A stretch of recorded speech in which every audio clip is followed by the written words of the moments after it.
road trip.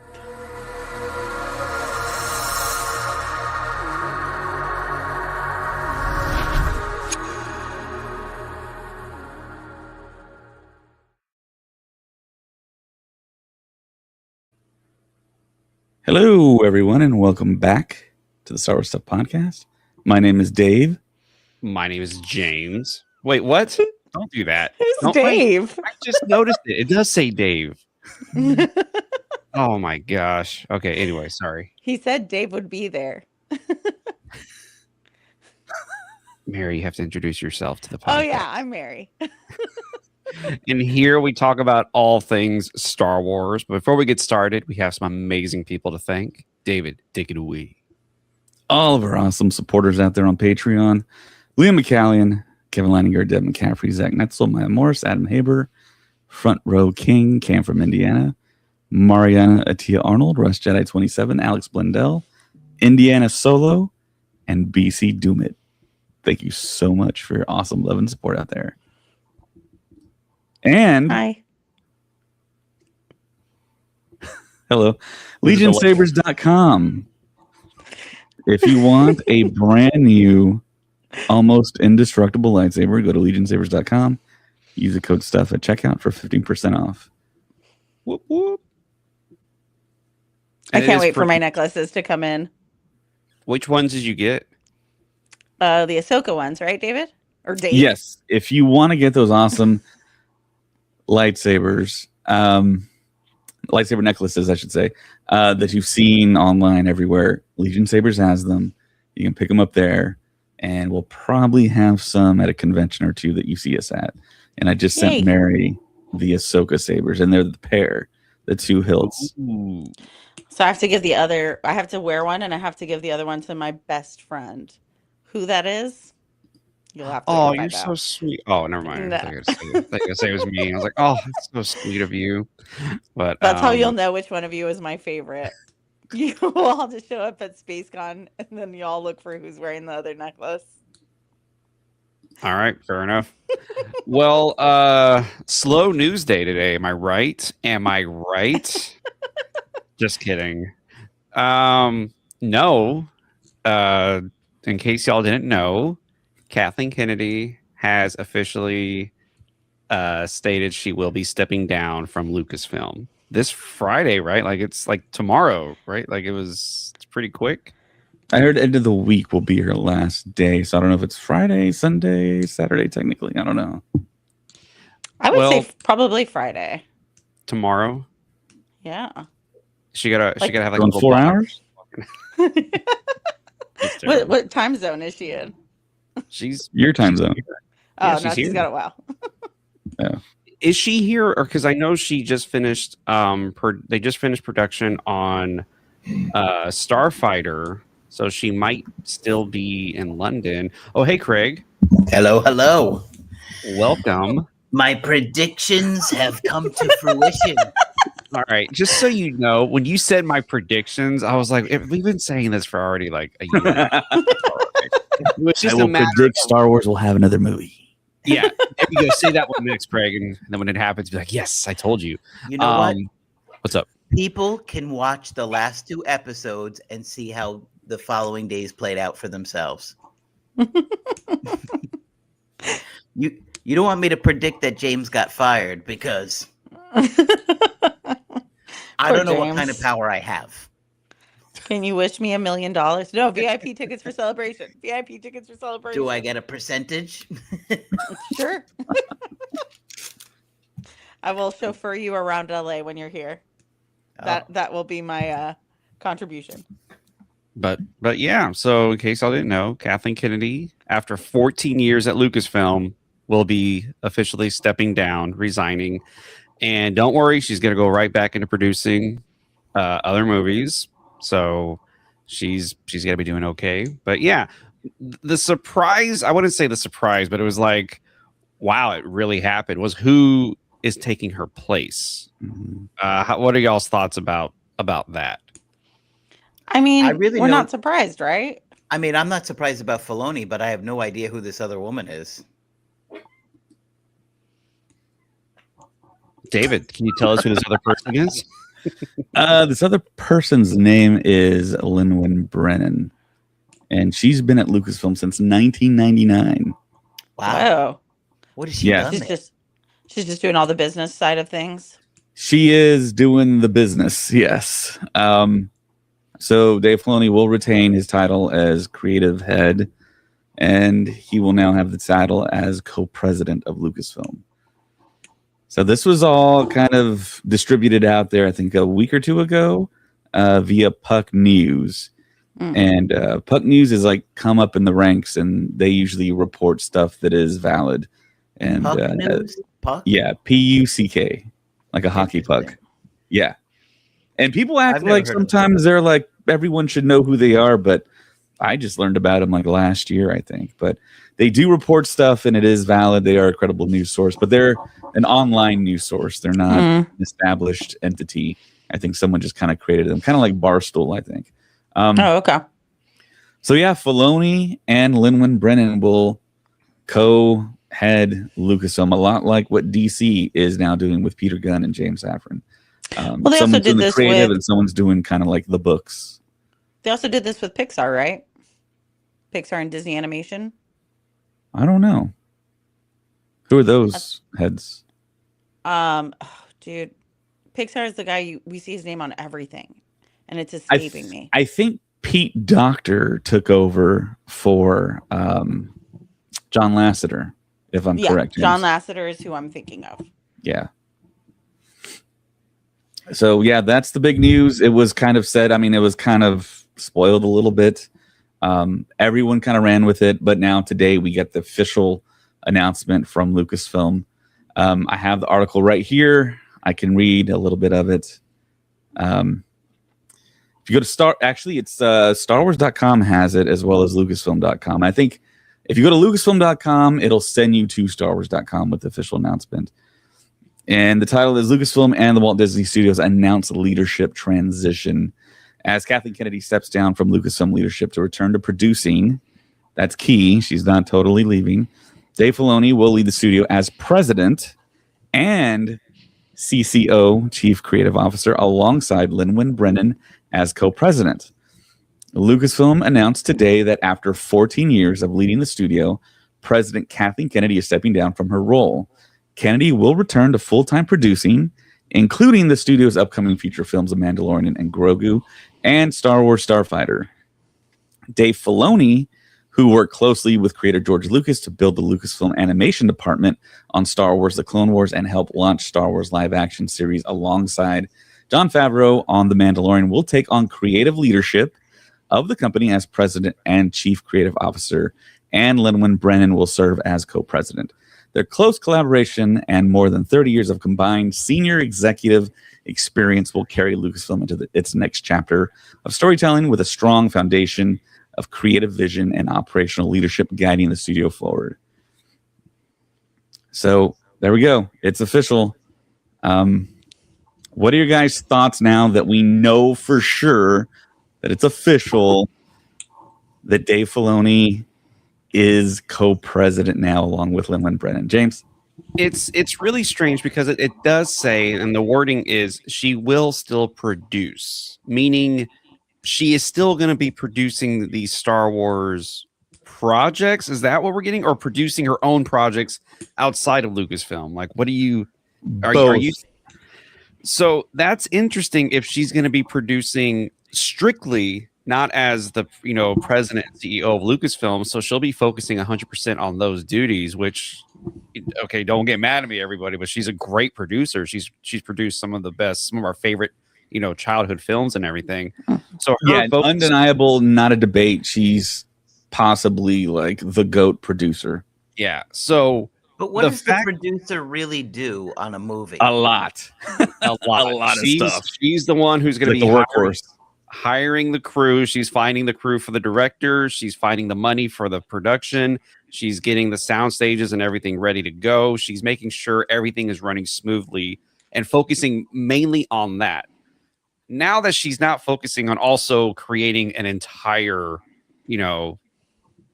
company. I mean, it's not creating, but running the entire company. She can now focus solely on the film projects that she's producing, which is not a bad thing if you ask me. But that is kind of worrisome because then Filoni now is going to start taking over those duties of the company. It's like it's a weird trade-off, is what's happening here. I I wouldn't feel like say she's it's going to that be close. working on the films that she's already on. Like she's going to continue to work on Starfighter and Oh, yeah. Mandalorian and Grogu, and so she's maybe going to phase out as opposed to just leaving right away. It feels Oh, like yeah. a phase out.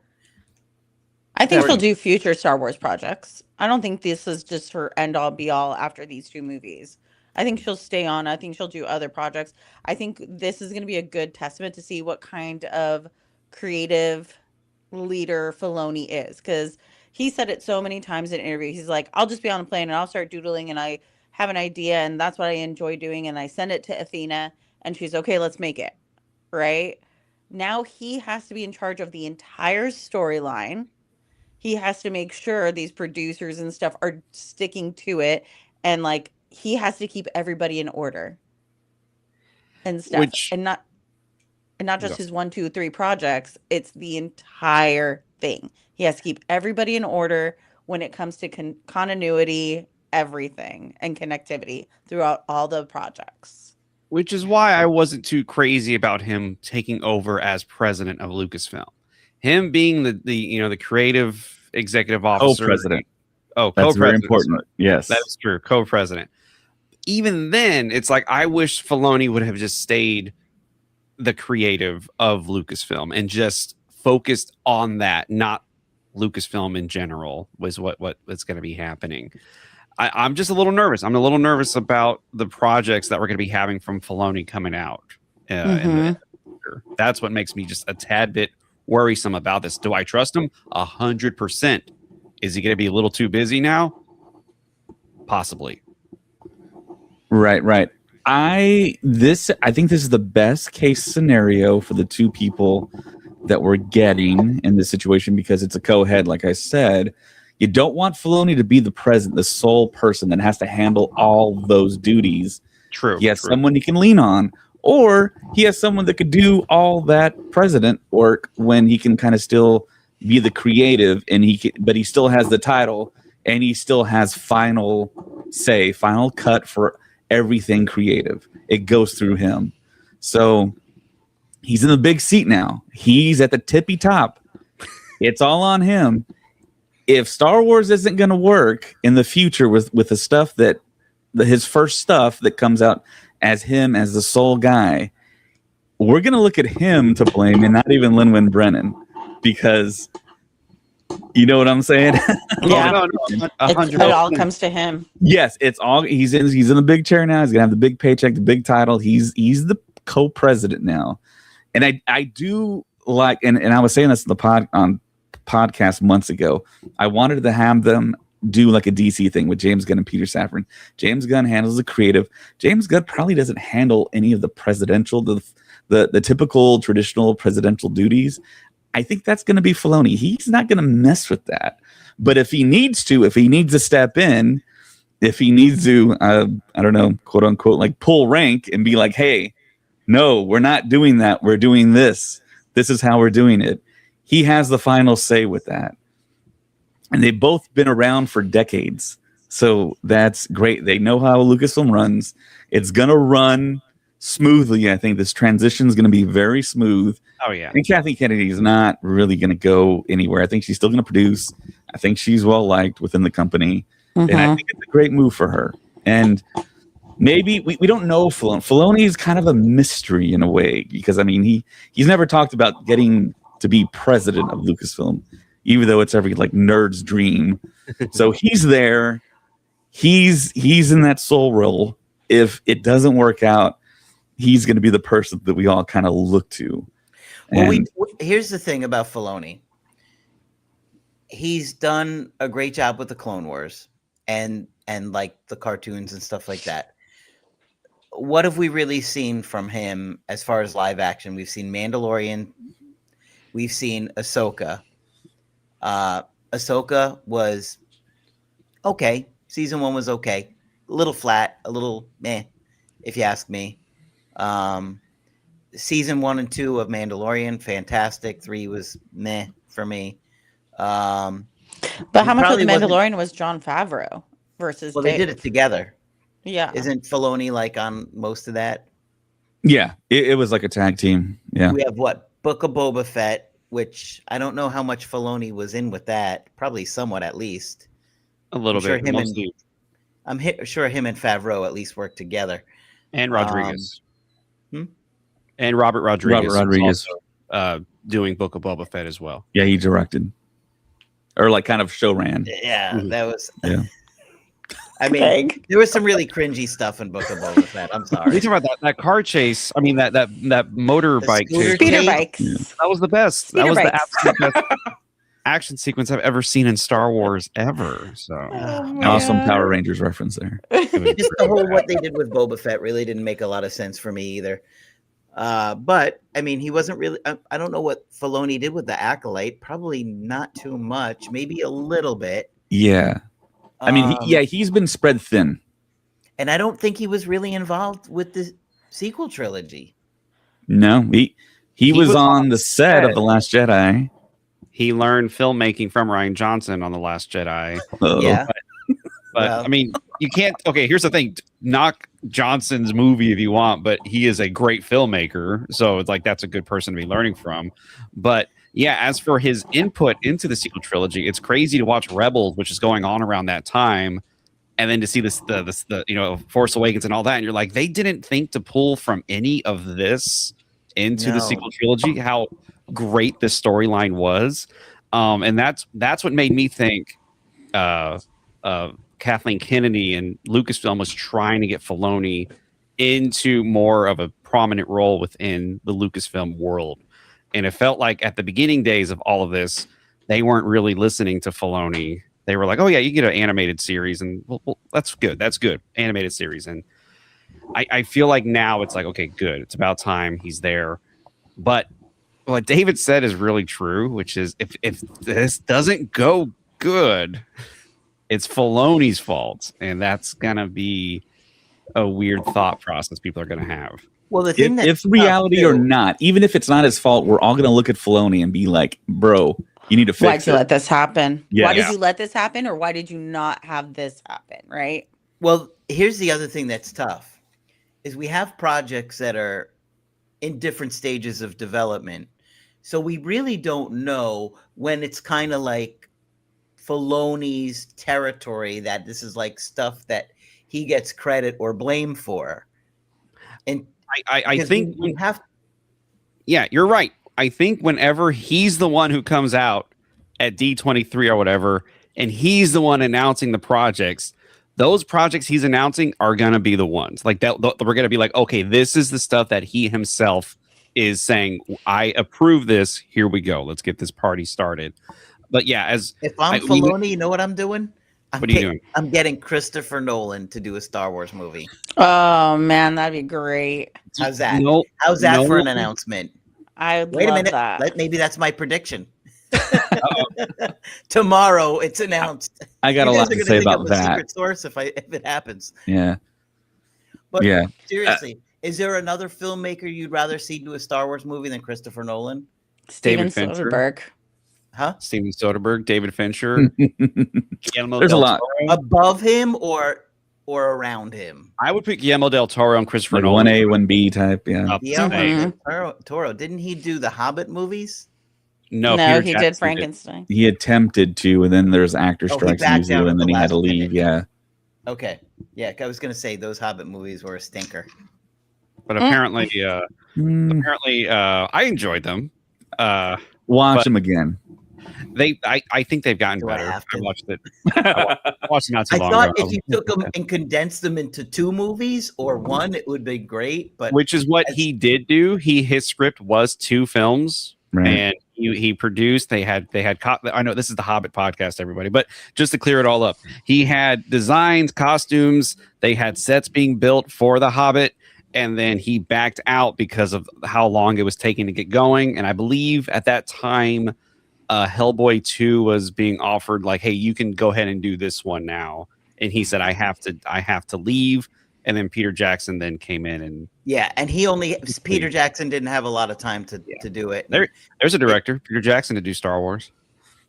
And I want to say this: I think we're really going to find out who Filoni is with this new transition to co-head of Lucasfilm. Does he really want to do live action, or does he want to go back to his bread and butter, which is animation? Now, we all know that Bob Iger has put the mandate to go to cinemas. We got to do cinema stuff. We got to make our money there. And then we also have Disney Plus. It almost seems like a perfect storm for Filoni to like step back from live action, do all the animated stuff, put it on Disney Plus. It could be great. It could be Clone Wars type style, Bad Batch, all that stuff. We can animate more of the gaps in the storyline and the timeline that we can't get, like James's awesome idea with continuing with the big three from the original trilogy. Have that in animation. Well, I know the fans are doing it in AI. So if we can get that done, that's canonized. Filoni can help pick and curate all these directors that we want, all the stories. Kathleen Kennedy left the cupboard full.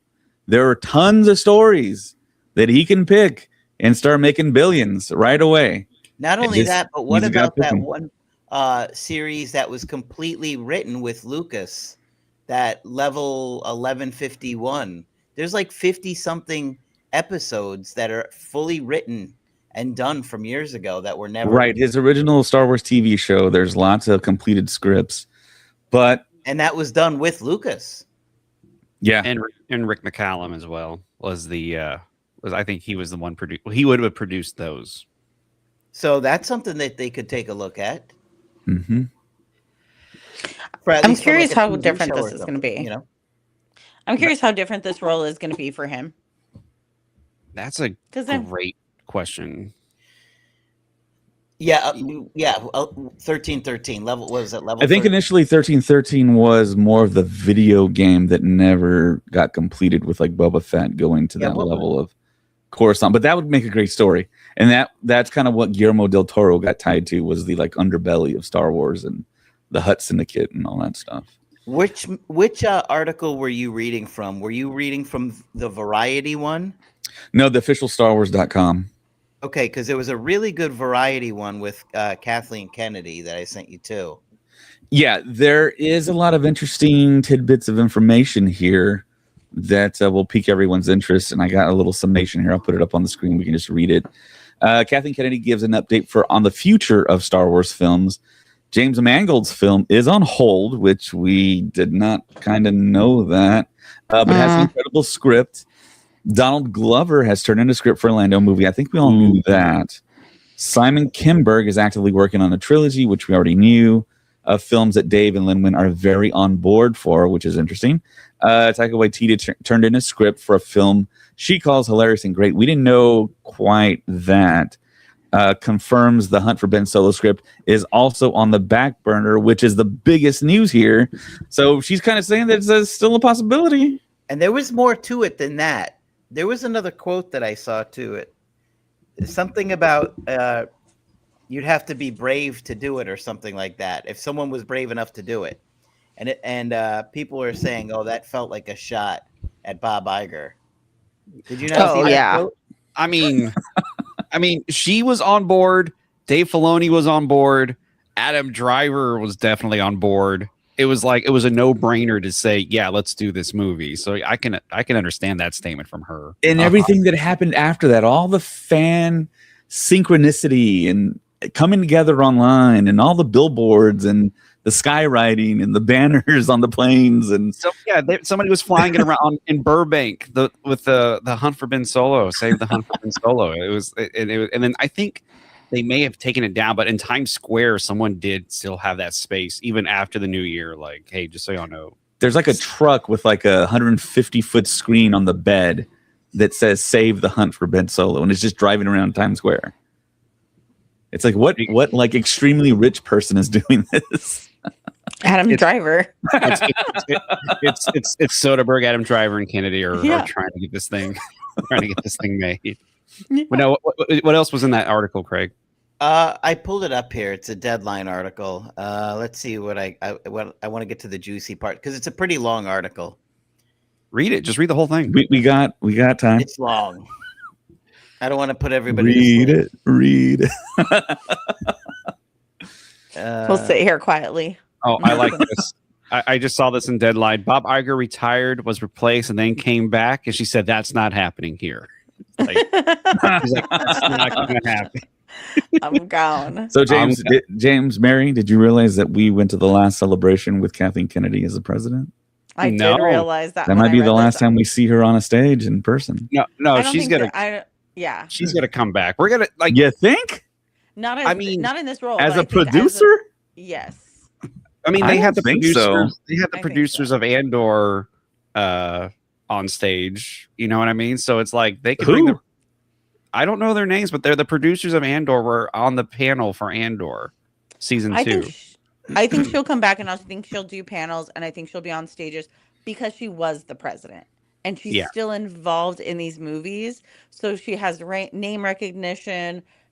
I think a part of it is like the reason she's going to continue producing for Star Wars is she wants to prove something. Like, hey, I swear to you guys, like, I had to do the business side of things, and that's why certain things happen, or I got denied by Iger, so and so. But I promise you, I do still love and care about Star Wars. Well, I mean, to stuff. me, I got the feeling every time I saw her on stage, she just wanted to leave. You know, I never thought that she really wanted to be there. She had to be there because she was the president. That's what it felt like to me. And I think it's because she knows like how certain people feel about her.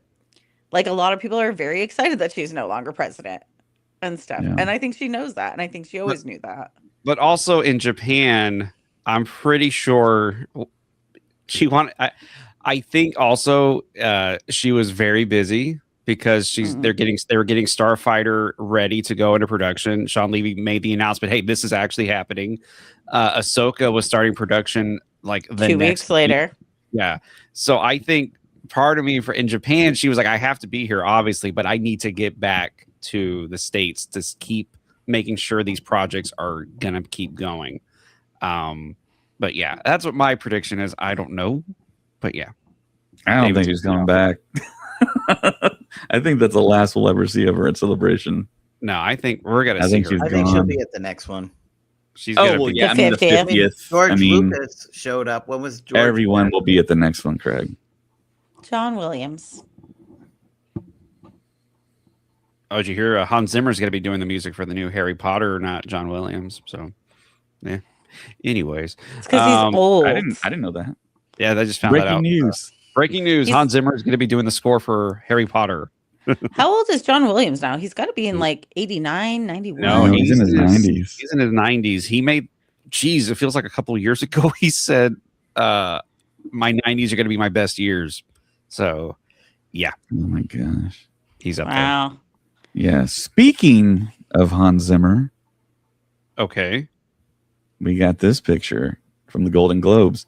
So yeah, we mentioned Ludwig Göransson. He won the Golden Globe for Sinners. Aww. They didn't show it because they aired a commercial, but he actually partied with Hans Zimmer. And here's a picture if you're watching this on video of them celebrating. That's a great sentence to say. And of course, he did Ludwig did the music for The Mandalorian and the Book of Boba Fett. Is he doing? Is he doing what? Is he doing the score for Mando and Grogu?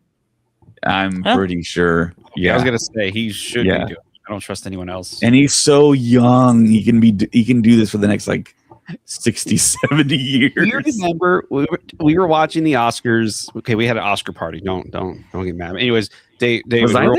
Yeah, you were there. No, it was at your place. We were watching as Joe and Jamie there. He won the Oscar for Black Panther. And then I think Jamie was like, he looks young. He looks like he sleeps in his parents' basement still or something like he's still.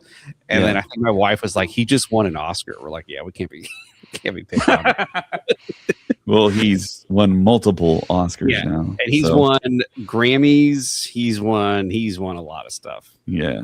And, can you imagine him doing the score for the Lando movie? That would be pretty good. Because him and Donald Glover are. I was gonna say Donald Glover should do it. Oh, both of them should do it together. And now he's doing all the Christopher Nolan movies if Hans Zimmer isn't available. Mm-hmm. So it's like, who's the next best thing? I'm just kidding. No, but he's great. I'm just messing with you. But no, I agree with Mary, and I think Kathleen Kennedy she'll be back to Celebrations, not at a not like coming on stage to talk to I the don't think audience. so at I all. think she'll be on the panel discussing the film and everything that they're doing. Yeah, like I said, I got a little quote, some Okay. quotes here that might be interesting. Yeah, take it away. When they were asking her about the progress of the films and where they're at, she says, "I've got to tread a bit carefully here. Jim Mangold and Bo Willimon wrote an incredible script, but is definitely breaking the mold, and it's on hold. Taika has turned in a script that I think is hilarious and great. It's not just my decision, especially when I've got a foot out the door. Donald Glover has turned in a script, and as you have read, Steve Soderbergh and Adam Driver turned in a script written by Scott Burns. It was great. Anything's a possibility if someone's willing to take a risk." AKA Bob Iger. I AKA remember when I Bob. came into this job, the first thing Bob Iger said to me was, "Be bold." I've always liked that because I think you have to be bold and you have to be willing to take risks with people and ideas. Otherwise, you're just going to keep doing the same thing. Right now, we're in an era where companies are so risk averse, and I get it. I hear all the conversations. They've got Wall Street to please, and I get it. But I also believe that that's what contributes to things disappearing. And ultimately, I just think you have to take those chances. Sounds like she's kind of saying, I don't know. There's some like backhanded comments in those statements that she's kind of Like saying. she wanted to be more risky and more and then taking chances, little bit but more to she that was quote. kind of governed a little bit on that. And this is what I'm telling you guys. This is why she's taking this step away. Okay. Let me spell it out. You don't take the risk on the foundational stuff. You take the risk on the ancillary stuff. That's where you take the risks. You don't take a risk You don't- on Luke Skywalker. You don't change the stuff that's supposed to be there. That's not where you take the risk. You take the risk on the Taika Waititi stuff that has nothing to do with what we know. That's where you take the risk. I agree. I mean, it's pretty basic.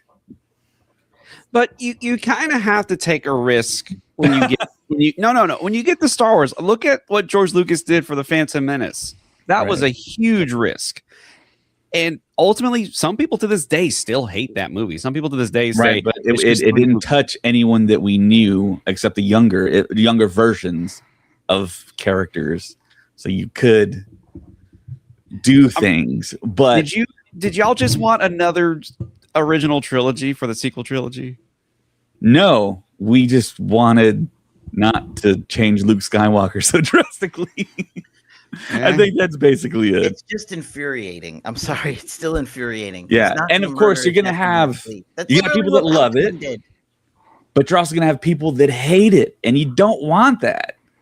You want universal appeal, and then you go off and you do the other films that are risk taking and stuff. I mean, there's certain risks you can take. I mean, but you don't fundamentally change the person that you've been waiting for so long. That's Go yell at Abrams for rewriting and redoing The Force Awakens, because I still want to know. I have that first script was great. That first final draft was incredible. Yeah, I still want to know whose decision it was to say, let's stop everything. Let's just redo the movie and have it be more like A New Hope. And then make the next writer's not going to see the movie. He has to start writing the next script right away based off of the script that you have here. And I don't know. It was weird. And it almost sounds like she's saying, we were trying to do this, but we have to please Wall Street. We have to please the people who have all the money and people That's the plight that Star Wars has. They belong to a corporation. There's a bottom line. There's margins. There's investors. You have to satisfy. You have to make money. So, but I mean, all the Star Wars films in the sequel trilogy made billion, $1 billion Billions of at dollars. least. The third highest gross, the second highest grossing trilogy in movie history. Yeah. So and that's the funny thing. I think a lot of people kind of forget is these movies were very profitable. Solo did Extremely. not make $1 billion, but it did make back its profit. And it did make back its money. And profit. It didn't. It didn't tank, or it wasn't a total. Yeah, it wasn't a total loss like they were telling us. So I mean, these movies were successful. They did make plenty of money. So, but yeah, I feel like it. And even Iger said, "Oh yeah, we made a mistake with Solo. Maybe we should not have done that with releasing it this time." And everyone blamed Kennedy at that point. And then we found out later, no, apparently she was fighting to not have it be released in the summer around Infinity War and Deadpool 2. She was like, right. Bob Iger has already taken the blame for that, but he took the blame way after all that happened. Super late. Was Solo after Last Jedi? Yes. Right after it, man. Not even like half a year after. But it was sandwiched in between Infinity War and Deadpool. There was no way. There was no way it was gonna make it. Even if The Last Jedi had not come out when it did and was as controversial as it was, I still think Solo, where it was when it was released, would have still done the exact same thing. I think people weren't too crazy about this movie to begin with. But anyways, yeah, you're right, David. I forgot. It was like a couple of years later. He was like, "Oh yeah, that was my fault. Just want to throw that out." Let's do this. Let's go around and say the best thing and the worst thing that Kathleen Kennedy did. No. And I don't want to hear anything about Luke Skywalker. I mean, that's pretty bad. So Craig, you got to pick something else. Are we talking about Star Wars specifically? Star Wars. Well, what else are we going to talk? No. I meant because I still want to talk about the worst thing that I heard that came from her, because it is incredulous that this thing happened on her watch. What was it? It was her not seeing the dailies until 2 weeks after primary production on Solo happened. But here's the good news. She fired Lord and Miller. I was like, how is that even possible? Because she was running a business. Now she doesn't have to worry about that. Now other people can worry about that. And now she can actually focus on being on set to watch what was going on. And I think that wasn't, that's the thing. I think Disney, they even did it to the Feige a little bit. If anyone here, anyone in the world would have done something the equivalent of that, you would have automatically been gone. Yeah, there is no way. Ron Howard saved that film. He had to swoop in and save that sucker. Rogue One had to be saved too. We're not quite sure what happened with Rogue One. It might have been more of a Gareth Edwards type of. Gilroy talks, the worse it sounds. He said, "Well, it was a dead people." Geez. But what's up? What do you guys say, Mary? I would say, didn't Matt Michelson make a big comment about that too? He said there was no script. He said there was no script. It was. What he said was that he kind of got the gist of what he was doing based on his part, but he said for the two young heroes, it was kind of all over the place. And he didn't know how they could figure out what they were supposed to do every day. So I'm sure Jin and Andor must have been all over the place. It sounds like it was constantly being rewritten as it went. Mm-hmm. Fortunately, Gilroy's a brilliant writer, so. Yeah, he figured it out. He knew. But he said a lot of it had to be redone. Yeah. Right? Wasn't it the whole third act was redone? Yeah, the whole third act. There was no Vader hallway sequence either. Yeah, that was last minute too. Yeah. And that was the editor. That wasn't even Tony Gilroy who suggested it. That was the editor of Rogue One who said, was it gosh, I'm forgetting his name. He was on Lord of the Rings and The Hobbit. Oh wow. J-Baz. His name is J-Baz. I can see his face. And Peter Jackson was there when the hallway sequence was shot. Yeah. But yeah, that was an 11th hour addition to Rogue One. And that's what everyone was expecting. If that wasn't in there, it would have been awful. Well, it wouldn't have been awful, I don't think. But awful. I mean, it that scene alone elevated that movie to what it is now. Well, people are trembling. We're like, Yeah. I had zero expectation that was going to happen when I saw man. Rogue One. I had zero, only because of how A New Hope starts. I was like, my brain was like, this is how A New Hope starts. We Mhm. have to somehow get to there. And so when this sequence happened, I was really confused because I was like, but Vader comes onto the ship and later, and he's all like, if this is he's like where, I forget what the question he asked the guy, and it's just like, if this is a counselor ship, where are the where are the ambassadors? ambassadors? It's like, dude, what this shit, everything that's going on. Why aren't you just murdering all these people to find the plans? Anyways, So I have a trivia fun fact here.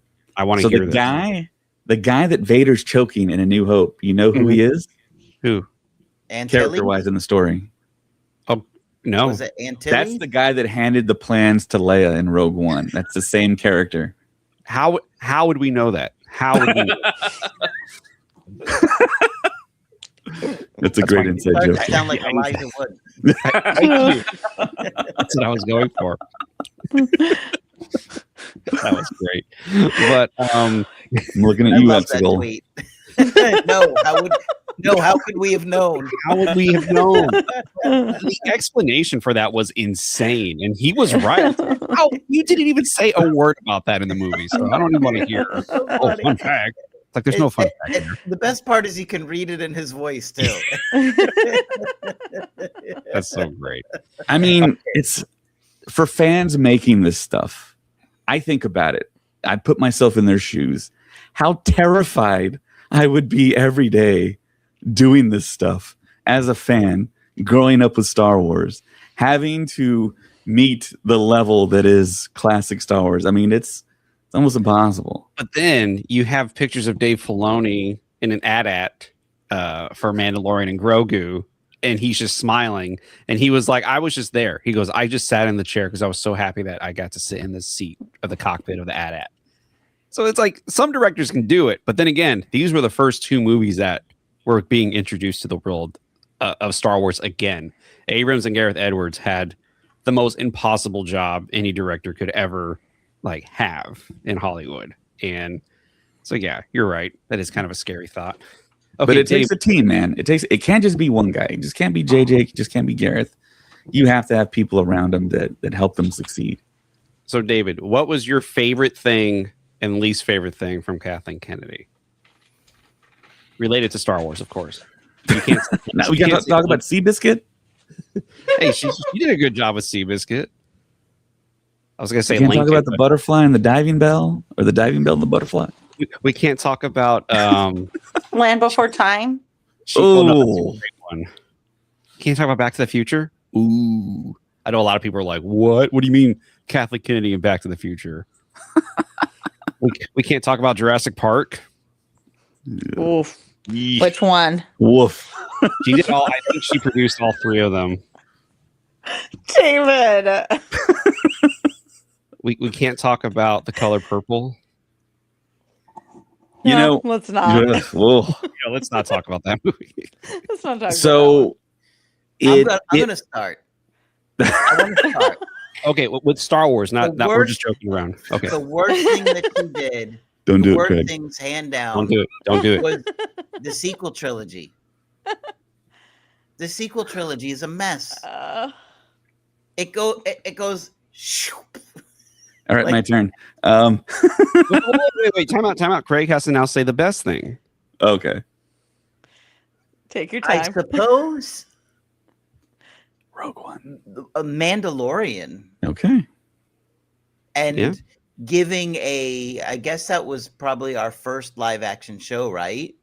Mm-hmm. Yes, that was the So first I would live action say show. Mandalorian. Yeah. David. David. So, Dave. Craig, let me ask this before I say it. Here we So, go. what is the biggest high? How do I say this? So I think your biggest low was Luke Skywalker in The Last Jedi, but your biggest high was probably Luke in season 2 of The Mandalorian. Yeah. Which was greater to you on those opposite spectrums? It's like equal. The Whoa. joy is equal to the anger towards, Okay. and especially that he died, and it was like, now they can't fix this. When they killed him in Last Jedi, I was so angry because I'm No like, one's now ever really they gone, can't Craig. fix. I'm like, just don't die, don't die, don't die. The whole time he was dying, I'm like, please don't die, don't die. Nerd Sounds like affiliated a really traumatic Rogue One. traumatic moment for Yeah. you. It was horrible, just horrible. What do you got, David? Man, I got so many things tumbling through my mind right now. James, how old are you, by the way? Why are you asking me this We question? can't say that. We'll see. How old are you? That's the real question. 50. Okay. 50. All right. I'm 13 years younger than you. Okay, so Share the one. how old were you when like the 29? prequel trilogy came out? I'm 29. Yes, thank you. I wish. I on the sequel. What's it? Ask The that again. prequels. The prequels. Oh, I was 10 when episode 1 came out. Okay. See, that's kind of the difference is that you kind of came up more with like Anakin, right? No. Little Anakin, but you were like 10, you were still a kid, right? Yeah, but I watched a lot of Star Wars before that, so I knew who Luke, well, there Han, wasn't and that Leia much were. Star Wars before that. I There was know, only but 3 like movies, I watched those like religiously growing up. So those for Yeah. me were like that was Star Wars. And but it's a little different, like because Luke was my guy since the beginning. I was like 2 when Star Wars came out, okay. right? So for me, seeing what they did to that character was like more like it's like ripping apart a part of your soul. Like, how could you do that to him? So I think the people that kind of came up with Luke are more angry about it than maybe people that were more like closer attached to Anakin or Obi-Wan, young Obi-Wan and stuff like that. Gotcha. I wasn't 'Cause it's that like, attached to when you're Anakin. 'Cause little. I knew he was going to be Vader. So my brain was just like, this is going to be Darth Vader. We're going to see how he becomes Darth Vader, just so we can get to A New Hope. Like that was my But brain. here's my point. Younger people probably aren't as angry about what they did to Luke than people that grew up with Luke. I think that's fair. That's how I feel. Yeah. Craig lived a lifetime until he got to The Last Jedi. And so did I. I lived in that Saharan desert part of the time where there was nothing. Unless you wanted to read Timothy Zahn books, there's nothing. Shadows of the Empire? Yeah, there was that. I mean, there's like the whole Prince Splinter of Shizar the thing. Mind's That Eye. I'm just kidding. Yeah. And there's like comics, Dark Horse comics and stuff. But it was Mhm. like, It was dead for a long time. I wanted live action. I wanted it so bad that I watched those Ewok movies as a kid multiple times. That's desperate. I just watched Baseballs just so I could watch something Star Wars. So But I there's no- was The so Simpsons confused. episode. And there was no internet. I had no answers. I would ask people. They didn't know what was going on. Why is it called episode 4? Where is Mark Hamill's acting career? What's going on? and everyone was like, "Dude, stop talking to me." No, I'm just kidding. But So yeah, James? I waited so long. But going back to the best worst thing, I think the best thing that Kathleen Kennedy did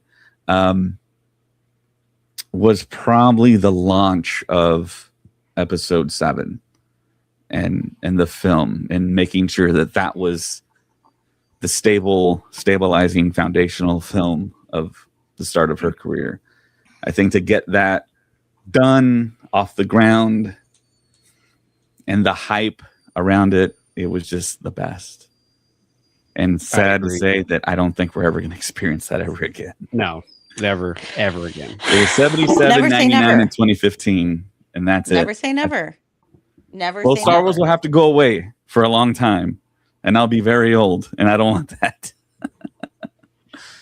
All right, Mary, what do you got? Or is it my turn? You go ahead. Why do I have to go? Who speaks first? Because you said something. You talk first. I talk first. You talk first. You talk first. I'll Um, talk first. I think the worst thing she did was, damn, that's a bad thing to say. But so here's the thing. I always preface this with the fact that I do love all 9 movies. I love all 9 films. I love Star Wars. I think the wrong thing was to bring back Abrams for episode 9. Even though I do like The Rise of Skywalker, I think that move was not the smartest move for her. It was a safe move, which is not always the best option. And I'm gonna say I think that was the worst thing she did. And the best thing was hiring Tony Gilroy for Rogue One and then bringing him back for Andor. I think was the best thing she did for Star Wars. Even though I'm not the biggest fan of Rogue One, I enjoyed what it did, but Andor was just, I think, one of the best things Star Wars has ever done. Do you not like Rogue One that much? I think it's I don't actually. I enjoy it in a new light because of Andor, but it's not my favorite Star Wars story. But I enjoy the final act of that movie is incredible. Right. But it really is. But then watching Andor, then watching Rogue One, and then seeing Jyn Erso, I'm just like, I really don't care about you right now. I like Andor should still be the main character of this story after watching what we just saw. But yeah, that's my thing with Kathleen Kennedy. Uh-oh. Okay, so like, I don't know how much mine is on her or other decision makers. I think the thing I dislike the most of, I'll say this is probably the fairest way to put it. Well, the thing I dislike the most about her time as president is how reactive they are to the shows and canceling them. Like, I think Acolyte is a perfect example. There's not enough viewership. No season 2, right? Then it turns out to be one of the most watched shows on Disney Plus and stuff. And again, I don't know how much it's her decision making on that and stuff, but that reactiveness versus letting things play out, continuing stories, developing and investing in them is probably the one thing I hated the most during her reign. That's valid. I honestly though, I'm thinking that's more the numbers guys. Yeah, I think that's them saying. But as the president, you make the ultimate decision. You make the decision at the end of the day, right? Here's the real best thing right here. Bringing the cabal of Latinos to a galaxy far, far away. Pedro. That's Oscar, so valid. I'm not gonna lie. That was it entertainment where it had Pedro Pascal and Diego Luna on the cover. And it was like, Star Wars. I was like, this is incredible to see. But yeah. So honorable mention, the worst thing she's done is not invite the Star Stuff podcast with 2 Latino founders to Andor or Rogue One. Obviously. Who's Latino? Spell socks, James. Spell socks. Do it. Show her. Craig is like, what are you talking about? You've heard this joke before, right, Craig? Spell what? Socks. Okay, so if you spell socks but with a Mexican accent, you're saying a sentence in Spanish. Don't do it. Please don't do it really fast. Those of you who are listening right now and you're doing it in your car or like while you're doing dishes, you're gonna start laughing right now. I'm just gonna say that. Oh man. My brothers and I are like, when we get frustrated with each other, we say that. And it doesn't make you any have sense. to behave yourself. Dave Filoni is listening. Dave Filoni is listening. The president of Lucasfilm is listening. As we'll find out tomorrow when they announce Christopher Nolan is going to be doing a Star Wars movie. So yeah, okay. So you're on Christopher Nolan. Yeah, Nolan will never do a Star Wars movie. What? You think Why not? so? I don't know because of who he is, but because of what he is. He is not going to be controlled by no one or no company. That's He is valid. not going to be told what to do. Same as Dave. Do you think total control? You don't think Dave Filoni is that type of leader to be like? Because that's the type of leader I see Dave to be when it comes to the creatives. It's like, you have an idea, okay, let's try it. That would be great, That's but the type of leader I picture him as. But I don't. Right, but he also has an exclusive thing going on with Universal now. And Universal's giving him everything. They're like, yes, do that. Do what you want. We won't talk to you. We won't bother you. See, because it was famously said that Fincher wanted to do a Star Wars project, but he wanted final cut of the project, and they said no. Which, I mean, that's one of my choices for do a Star Wars movie would be David Fincher, because I think he would just do something absolutely incredible with Star Wars. But yeah, I think a lot of these directors like Nolan, Fincher, and who else, like even people said Spielberg, like they would want Final Cut over their movie. They wouldn't want someone to come in and start cutting it up and everything. In Spielberg, yes, we would love a Spielberg Star Wars film, but he's to the point where he has said that he never wants to go to a Star Wars film and knowing what happens. He wants to go in as a fan and see it. What about Tom Cruise? Well, he already cameraed Starfighter, so I mean, that is the craziest story I have read in my life. Tom Cruise held the camera and helped film an underwater lightsaber. Directed. Was it underwater? I got the idea it was in water. There he is. There he is. Yeah, it was a muddy pond. Time out. I'm pretty sure this is AI though. Like I'm pretty sure this That is is. Yeah. It's an AI picture. But that's what I'm saying. Why would Tom Cruise be there if it wasn't just like, hey, I'm going to start a Star Wars project, or I've been brought on to do a Star Wars project. Hasn't been announced yet. So I'm going to come Taika here and do some of Waititi this. is kind of doing the thing that we're talking about, like what Chris Nolan would do. It sounds like Taika did his wholly original, new characters, new storyline, funny, quirky. It's probably like a Marvel film. I mean, I don't know if that's working anymore. it's probably got that Marvel humor up in it. Ooh, Maybe a little Similar to crass. Ragnarok. Okay, so Density Geeks brings up a good point. Dan Trachtenberg has met with Lucasfilm. I know that for a fact. That would be good. But yeah, they haven't come to an agreement on anything. Which you have to play ball with Lucasfilm, and that's what Gareth Edwards did, and that's why he still has a career, and that's why he's still doing movies, because that's why he still got Jurassic World or whatever that was. Jurassic World, the creator, and people still want to work with him. And Godzilla, yeah. Well, Godzilla got him Rogue One, which I thought that was pretty cool. It was like right after Godzilla came out, it was like, oh, Gareth Edwards is now doing the first standalone Star Wars movie. Zach from Japan has a really good point. Spielberg already did Star Wars E.T.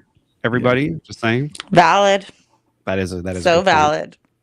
But acceptable. This is crazy to think like tomorrow or even Monday, Filoni could put out a statement kind of setting the tone of what is about to happen with Star Wars. I'm waiting for it. That's what I'm waiting for. He needs to say something. We'll get that Christopher Nolan announcement tomorrow, and then you guys will be... I think David has something he wants to say. I've been saying this. I said it tonight. Star Wars is primed for someone to swoop in and just start dropping bombs, dropping haymakers on us. We don't want bombs. We don't want bombs. Just want to throw that out. Vader series, Vader movie, Knights of the Republic. Well, isn't it all interesting that they announced the whole change to Disneyland yesterday and then this today? So I don't think Kathleen Kennedy has really much to do with the park stuff. That's more like Bob Iger territory type of thing. There's Matt Martin, who is part of the story group and everything, but there's definitely something to do with this timing somehow. I think the company's just in a swift change right now. They're changing the parks, they're changing this, the licensing has probably changed and stuff, and that's why they're able to do this. Maybe her contract is just done.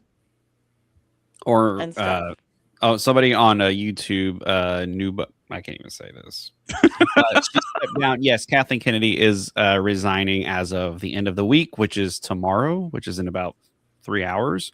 So Pacific time. Just want to throw that out there.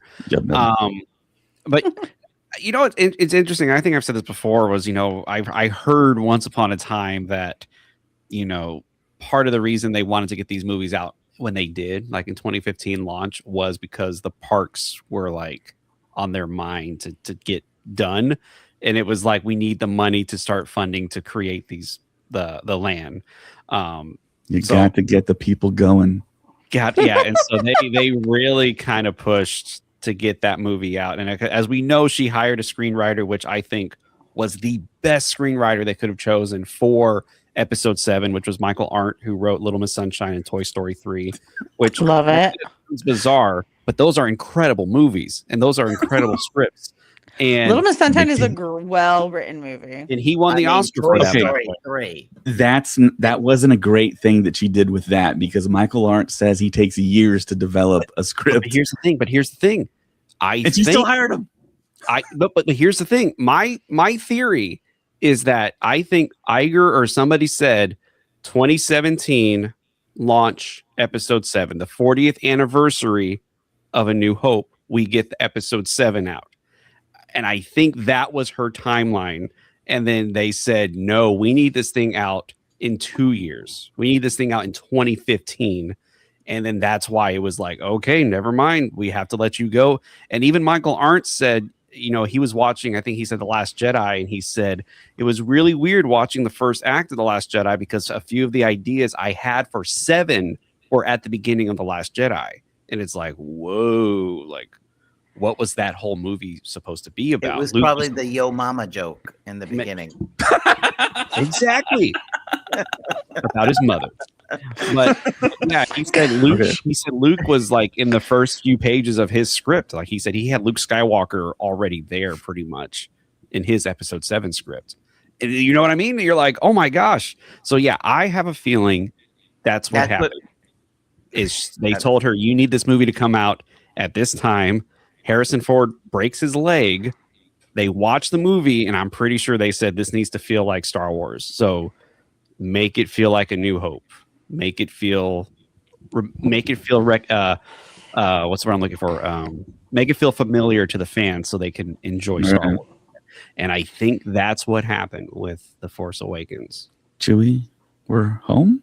We're home? Question mark? So I'm going to say something right now. It's going to make James said was infuriate Craig.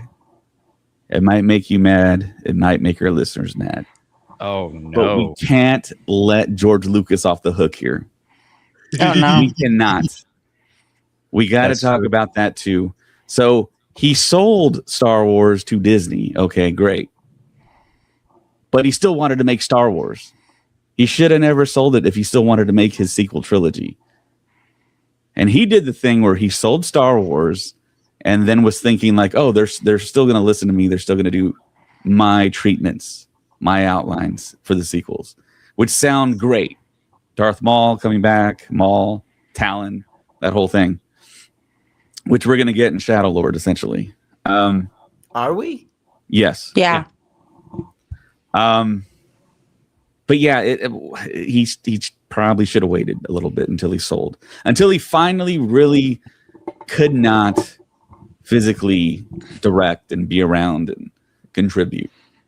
We would have probably got the museum, but we would have gotten his stuff. So I think he probably should have waited until he sold, because then we would have afforded the time that it would have taken to get something a little bit more solid. And it's ironic to say it, but with a plan and everything. And he had the plan in place, essentially. So I remember around Red Tails, he was saying, like before Red Tails came out, he was like, he was kind of thinking, I want to do Star Wars again. And it was like an exciting moment where it's like, oh my gosh, is he really going to do Star Wars again? Red Tails comes out. He gets called a lot of bad names. He gets criticized for that movie. He gets called a racist, which he is 100% not a racist. And that's when he said, right, his wife is African American. Yeah. Which always makes me laugh when people are like, anyways, that moment when Red Tails came out and the backlash from that. And when they said he was exploiting, the stories, and he said, I cannot do anything right for the fans, apparently. Like I did 3 movies for the prequels. Everyone hated them. I did a cartoon. Everyone hated them. Now they're beloved, but at the time, that was not. It wasn't that big of a deal. Like Clone Wars was cool, but the kids were the ones who were watching it, not the adults. You know what I mean? Now they're adults going crazy over Clone Wars. And yeah, speaking of kids and adults, he did the thing that he did in Return of the Jedi. He quit because he had a child or children, and history repeated itself. It's like poetry. It rhymes. It happened again. He stopped doing Star Wars to raise his new kid that he had, and that's kind of why he sold. So, and then Countdown City says Red Tails is so underrated. It's actually a pretty good movie.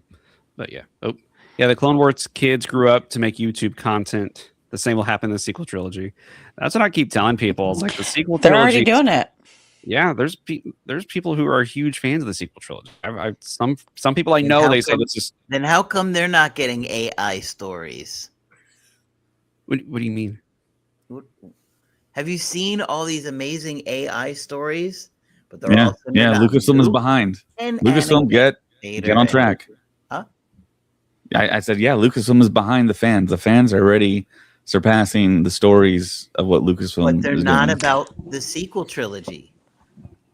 Yeah. They're creating all the Well, if they're content they so wanted for the beloved, where are all original. these storytellers? Right. I haven't seen one AI story around the sequel trilogy characters. You know what I Those thought kids about don't the other work. day? Huh? 'Cause they're still AI kids and live they don't have action. jobs. I'm sorry, Mary. What'd you say? I said it's because those kids that love the sequel trilogy still don't have jobs. And they don't know how to work computers. That's the future right there. But It's kind of scary. what if they do AI of Rebels, but live action Rebels? Wouldn't that be awesome? That'd be nuts. would Isn't be that cool. what Ahsoka season 2 is? Hey, knock it off. Well, that's after the series that we saw. See, So I don't.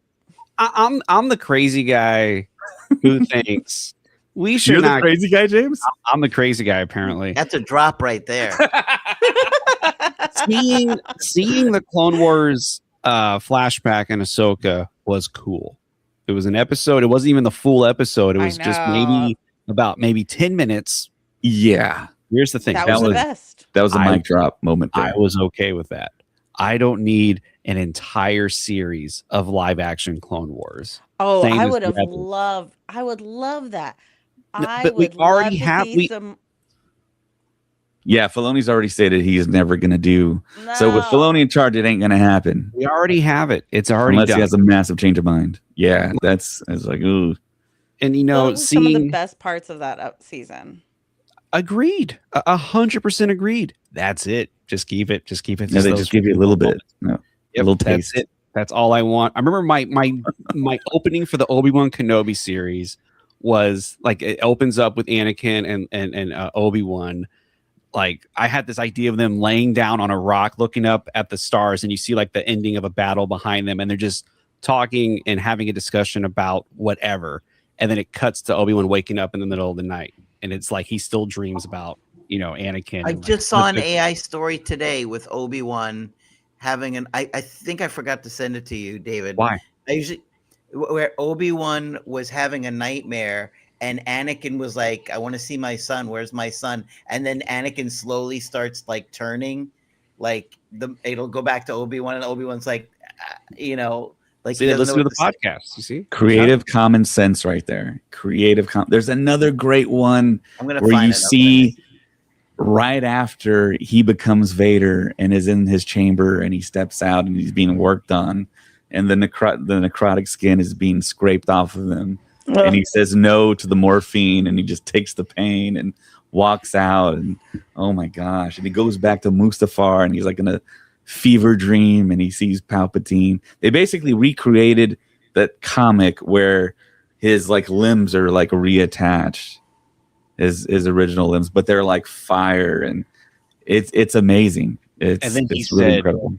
give me I some just sent it blueprint. in the group text so you guys can take a look at it later. Yeah. But it was, and sometimes the AI is better than others, but it's still good enough to like, oh, this is cool to watch. I don't know if you've been seeing any of these, James, but they're really good. AI is a Yeah, little and too weird. it's super controversial, and I mean we understand. But is it? Because a lot of these Yes people are and taking no. like the comic book stories or Shadows of the Empire scenes and things like that. I mean, why is it so controversial? I mean, I don't Because think, artists aren't getting paid. That's why it's controversial. well, it's not like we can have Mark Hamill do it anyway. You know what I Well, mean? they say get Sebastian Stan, then you can pay the artist. He's an artist. But Yeah. Sebastian Stan's He's already aging out of it. I'm about to say he's no longer that age we thought he was going to be 10 years. You know what I mean? Like, He was like- prime. man, you know These who are stories Millie, that Millie cannot Bobby be done. Brown. I mean, Millie Bobby unless- Brown was perfect for playing a young Leia. Young Leia. Oh yeah. But now I think she's the same outgrown age it. or older She's than 50 years old now. Carrie Fisher was when she did Star Wars. So yeah. I'm sorry, Craig. You were saying something and I cut you off. I apologize. I don't remember what I was gonna say. Don't say that. I was just thinking about the AI and that. I mean, why is it different than comic books or other stories that are or books that are made and now people are these are creators too, right? YouTube people are creators too. Why is it so bad if they do these things? Yeah. I don't disagree with you, Craig. I think AI is just a new form of art, and people are It's a very, like, tool. yes. I would call it a new form For of art. I art. think it's I think mean, it's a tool, but I don't think. Okay, let's not talk about AI. All right, we're talking about Lucasfilm and Kathleen Kennedy. Hey, we're and talking about Star Wars stuff here. We're talking about Star Wars stuff here. But well, anyway, James, you're missing out on some really cool stories, and usually they're like 10 minutes or less. Trust me, Mhm. there's some really good ones. You saying I can't watch a long form like movie or something? It has to be 10 minutes or less? So let's put it this way: the I stuff didn't that the say fans, it, but if you're gonna. I'll say it like this: the stuff that the fans are creating right now looks better than Luke Skywalker's face in The Mandalorian season 2. It was bad. Absolutely. But I will say this: that face in the Mandalorian season 2 is what helped push this, like, more access to AI and tools Right. like that, and be able to That create is this true. content. I But they should go remember back and fix it. I remember when I saw the green lightsaber, I was hyped.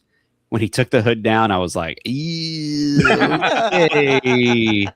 And in my Yeah, it brain, wasn't- I'm just like, that's Luke. That's Luke. Just look past it. That's Luke Skywalker. But man, when he took that hood down, that first, I was like, oh no, that doesn't look good. That does not No, look but good they at could all. fix that now easily. Oh Yeah. no, easy. And then when you saw Book of Boba Fett, which or Mandalorian season 2.5, man, when he was there with Grogu, I was like, holy smokes, He that looks looks great. just like Mark Hamill. Like, He And that looks was like great. what, a year apart? yeah. Or was it a year or two apart? It was like it was like very two- quick. You're right. When you take into account production and everything, I think it was closer to 2 years. Yeah, Mm. and that was incredible seeing Mark Isn't Hamill. Isn't it funny that we're like, fix it on The Mandalorian, but on the original trilogy, we're like, leave it alone, leave it alone, leave it alone. Well, we're just wanting one little 30-second. George shot Lucas would be like, you see. No, you know what I heard? You see James- Greedo James running in the Cameron- background. Monkey. James Cameron said that they were asked him about redoing the effects in like Titanic and all that in Terminator. He said no, because once you start, you can't stop. And he says that's what I think happened to George Lucas is he started and you just go, oh well, now I can do this, and then you release another version. Oh, I can do this, and you release another version. So that's why the only thing Cameron has ever done was change the stars at the end of Titanic. Like that's it. So Yeah, Ted has a good point here. It was like top secret, super secret. So oh yeah. that's probably the real huge reason why, it didn't look as great as it could have. It was this one dude in his garage working for ILM With a piece of string. doing his Oh, damn jeez. business. You know, They would they give him, could like, go little back pieces and of- fix it. I think it would be great if they did. If they could remove a crew member's arm and leg from an episode of Mandalorian, they can definitely redo Luke's face Jeans in guy? the Mandalorian season 2. What was that? Jeans guy. Jeans guy. Did you ever see the cosplay of that? That was the funniest thing. Like people would walk around with like a fake wall like this, and then there's just their arm and their anyway. I was like, that's really great. But anyways, Kathleen Kennedy, am I right? So when do you think we're gonna get an announcement from Filoni? Or is he gonna Monday. make an announcement or put out a He video? has to. No, He he ha- has to make an announcement, and it'll be Monday. I Yeah. don't think he has to, because the announcement's already kind of been made. He's very But- low key, very non-wanting to do these things, it feels like to me. I But feel I like think everyone wants to know what direction he's going to go, what his goals Like a State of the are. Union address type thing. Kind I would of. love that. that's Yeah, what he needs to everyone do. wants it. Everybody wants that. Lucasfilm, did you hear that? And You he's got to gonna give the have people to- what they want, Filoni. And He's going to have to do it. he has to. I feel like this is a thing that has to happen. He has to make a statement, make a video telling people this is where Star Wars will be headed. These are the projects we have lined up that are coming out. This is what we need to do. This is what we're doing next. David, why do you look so confused right now? Because I just want to say something else. I've been very lucky and very blessed to be on the Star Stuff podcast and meet a lot of famous people and be able to talk to a lot of famous people. And I've told famous people what to do, and a lot of these famous people have done what I've told them to do. So I'm telling Dave Filoni right now, we need to State of the Union address, and you got to give the people what they want. Yeah, stand in front of the Millennium Falcon. What At was that? Disneyland. No, he's too busy to do that. You know what I No, mean? no, he's not. That man walks around Disneyland and will see people with their phones and jump in to like photobomb them all the time. Does he really? Yeah, he'll like just walk down Main Street. There's like some really good videos of him walking down Main Street with Jon Favreau. And then like people just have their phones out and stuff. Oh, about Disneyland. And then he'll just come in and he'll like wave in the back and stuff. It's pretty good. Craig, Dave, do you remember Not Mary? No. Celebration. Not Mary. No, celebration In Japan, Florida. because I was there. Oh. In Florida, in Orlando, when George Lucas and Dave Filoni came out. Like they're in the panel, the 40th panel. They came out, standing ovation. But it was also like, oh yeah, and I told my wife at the time, I was like, oh, that's Dave Filoni. He created the Clone Wars. That was all. That was like all I knew. And he already had Rebels going at that time, but Rebels wasn't as big as it is now. And it was just like, oh yeah, that's Dave Filoni. He did the Clone Wars. That's really cool of him to do. And then they talked about the stories about Clone Wars, and I was just like, oh, that's really cool. Yeah, the creator of Clone Wars is on stage with George Lucas, and yeah, George Lucas chose him. That was it. That was like, I was now like, look at him. cool. And then what? What's this? And remember what George Lucas said about Dave Filoni. What? This is my other son. Yes, that's right. He said, this is my other son. And we all thought that was, for me at the time, I thought that's a very sweet thing to say to him because he had with Clone Wars. My Little brain, Dave Filoni, nice. my brain never went anywhere. And then at Celebration in Chicago for the Mando panel, she brought out Jon Favreau and Dave Filoni, and everybody was like, She called him a rock star. I was like, everyone was like, Dave Filoni he's there with Jon Favreau. Okay. That's one of my favorite panels. I don't think we understood what was about to happen with Dave Filoni, but it's weird to think in 2017, Dave Filoni was the guy who just did Clone Wars and the cartoon. And that was, yeah, he did a really good job with that. But That was less than 10 years ago. yep. You know, I Now- thought about that panel today, actually. which one? The Mandalorian panel in Chicago. It was like Favreau and Filoni didn't have a script, and they just kind of did a podcast. Yep. And brought out Carl Weathers and Pedro and He Gina came out. Carano. Remember Carl Weathers? He's like, I want you. Yeah. I want you. And I was like, And it was genuine, man. He was there and he loved it. He was soaking it in. He was really nice. I met him at MegaCon. He was so nice. Aw. pumped for Star Wars, man. Like he never directed before, and he was like, I'm gonna direct Mandalorian. I'm gonna direct some episodes of Mandalorian. It was like awesome, dude. Gosh. Sad. He was such an underrated actor. Yeah, he was, but Under talked about too. undertalked. I'll say that. Yeah. So good in Rocky And The Predator. Predator. and man. Predator, yeah, That's a good and one. Happy Gilmore. And not to mention he was a professional athlete. He played for the Oakland He Raiders. really was great in Happy Gilmore, though. Yeah, He was yeah. incredible at Happy Gilmore. He was so or the character in Arrested Development where he played himself. Oh yeah, Carl Weathers, the acting you teacher. put it in the soup. You got yourself a good stew going. But anyways, but like I said, Dave Filoni less than 10 years ago for me was just the guy who did Clone Wars. That's all he was. I met him. Now at, he's the co-president. And He was the Star least Wars famous Weekend. person in that panel. That is 100% accurate. Now he's maybe the most famous in our circle. Maybe not Co-president publicly of yet. Lucasfilms. What was that? And he loves our Co-president of show. Lucasfilm. He does love our show. Dave Filoni does love the Star Wars Stuff podcast. Do you think that was really Dave Filoni when we get the comments from Star Wars official account that pumps in? No. No. Obviously, yes. You know what I remember was that at one of those celebrations, I forget who the person on the stage was. He goes, let me ask everyone a question. If you see a guy walking around in like a cowboy hat on the show floor. Are you a little like like a double take? You're like, is that really Dave Filoni? You wouldn't believe how many like cowboy hats I saw, and I'm just like, is that Dave Filoni? Is that I don't know. I remember that cowboy hat used to annoy me. I was like, why is he wearing that? I thought it You're was like, he's from Pittsburgh. Yeah, I was like, that's just a dumb look for a guy. What is he wearing that for? It's so weird. And then who knew, man? Who knew? Co-president of Lucasfilm. There he is. Well, let's see what he does.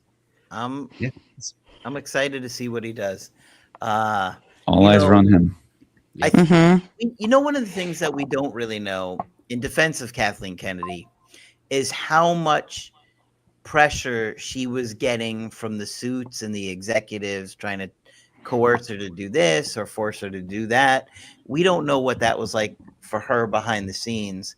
But I'm willing to bet she's probably really trying to help Dave with that, understanding like how he's going to have a lot of pressure in different ways. But that's why he has his other co-president. Yeah. I don't know how to pronounce her name. Linwin is going to take all the brunt of all the Yeah. behind the scenes. He doesn't want to deal with that. Yeah, he's this just is all why about they did story. this. I wonder if it was like, hey, we want you to be president of Lucasfilm. And he's like, I don't want to deal with the business side. Find someone else to deal with that. And then I'll take care of the creative. Like split the role in two. That's the only way I'll do it.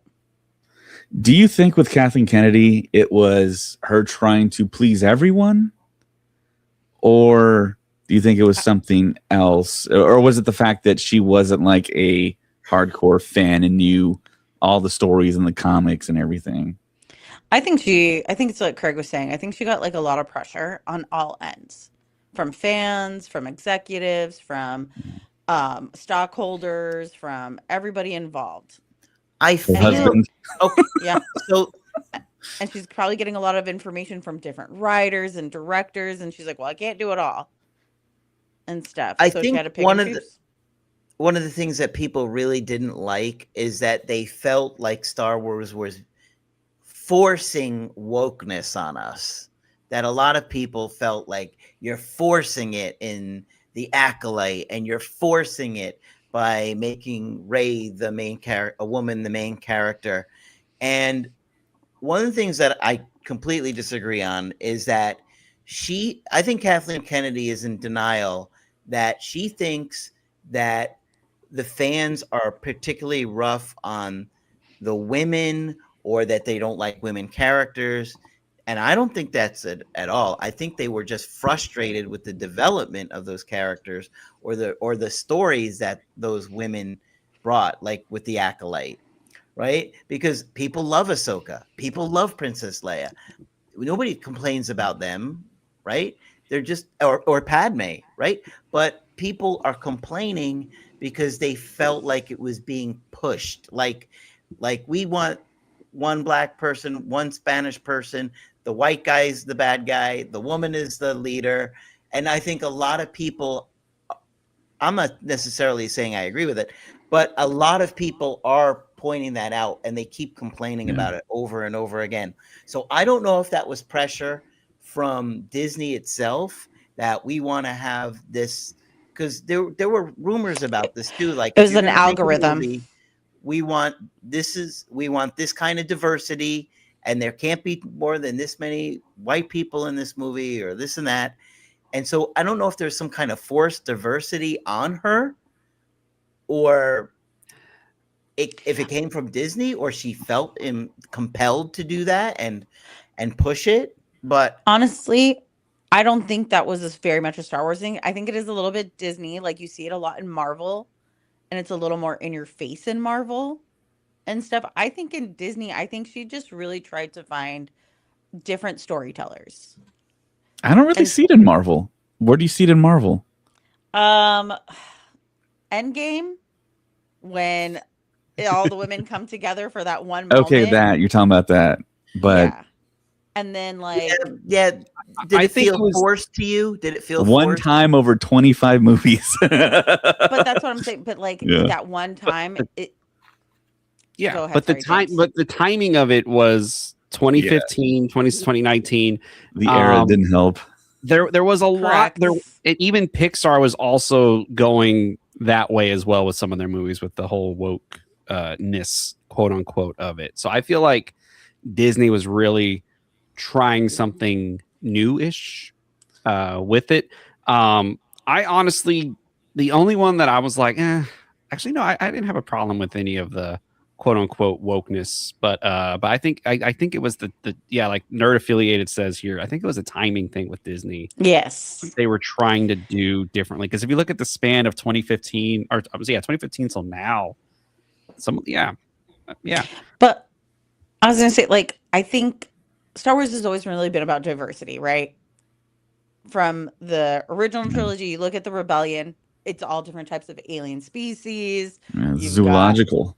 yes, exactly. Like it's all I about mean, diversity. So the I don't original feel it in Star Wars, there wasn't too much diversity, but Well, I mean, like Yeah, with Chewie. different species, things like that, right? As Mexicans felt represented. And R2D2, little Arturito, Yeah. Arturito. and then man, whenever Billy D. Williams was in Yeah, Empire, man, Lando. he got attacked for that. They were like, you're just doing this just to please everyone. This is terrible. Like he does nothing for the project. He's only there for the last part of the movie. What's his purpose of being in this movie? I remember reading those articles. And I do think a lot of people hated him because they're like, you betrayed Han Solo. They get the character and the actor confused. Oh yeah, I remember Billy. Yeah, he said that in 2019. He was like, he goes, "Hey, I didn't betray Han Solo." He's like, Yeah. Lando That man over there, Lawrence Kasdan, betrayed Han Solo. Let's get him. But whatchamacallit, what's interesting about all the productions, we've said this before on the podcast, all the productions in the sequel trilogy era, with even Rogue One, Solo, the Rise of Skywalker, Force Awakens, Last Jedi, the only one that did not have any trouble in the production was The Last Jedi, which is crazy. And Like, that had trouble throughout the entire movie. So I guess production trouble is a good thing. But what's crazy is after that movie came out, that whole like she was like, he's gonna get the trilogy, he's gonna get this, and they're like, just kidding. And it's just like such a like for a moment like she was kind of like, oh, I have it, I got the thing, and the audiences were not too pleased. Personally, like I said, I know Craig and I disagree. I think The Last Jedi is one of the best Star Wars movies that's out there. Story wise, for me, it makes sense, and it's just a bummer of the knee-jerk reaction Disney had from that movie to do what they did next. And it was like, man, if only they would have just like kind of stuck with it, maybe something great would have come of that. But Yeah, and in another timeline in the multiverse, I think Rian Johnson does his 3-movie trilogy, and we're talking about Rian Johnson becoming the head of Lucasfilm. yeah. Is Craig listening? Just kidding. I don't think Craig was listening. Did y'all watch Wake Up Dead Man? Amazing. It was such a great movie. Really? It was. Oh, I haven't heard any talk. Any buzz? It was weird. I think because it came out and it wasn't as big promoted because Netflix was doing something weird. And plus, Stranger Things was like around that time, so they were really pushing for Stranger Things. But there's a moment in Wake Up Dead Man where this character is talking to his dad, and he was like, "I told him what we could do together as father and son." And then it cuts it cuts back to the priest, and the priest goes like this, like Star Wars, and the guy goes, "Yeah, everything goes okay, yeah." And then the scene just keeps going. But just when he said like father and son, I was like, interesting. And then sure enough, the character goes, "That's like Star Wars, right?" And I was like, that's pretty funny that Rian Johnson threw in a mild Star Wars joke into the a throwaway. It's a great movie though, and he's a tremendous writer and director. And yeah, so anyways, back to Deadpool. Well, I mean, this is going to be interesting. It's very interesting. A lot of big shakeups in the last couple days.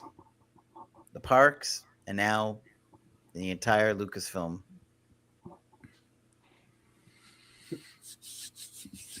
So we'll see what Filoni does. So Mary and James are promising an announcement Monday, so I'll be waiting at 9 a.m. I was like, what am I announcing Monday? What am I announcing? Wait, what am I announcing? You said Dave that Filoni's going Filoni's to come out gonna and do a announce State of the it. Union. Okay. I thought you said we're going to be announcing something. Okay, I was No, really no. confused. Well, you made the announcement. There's going to be an announcement. Yeah, I made the announcement That's that our there is going to be an prediction. announcement. Yeah, that's my prediction. Is Filoni will be saying something to us fans, State of the Union style. Countdown City Geeks says so. Filoni can just do about anything he wants, right? How about having George co-write or produce a new project? Man, I Ugh. cannot see George Lucas coming back No in that way. capacity. No way at all.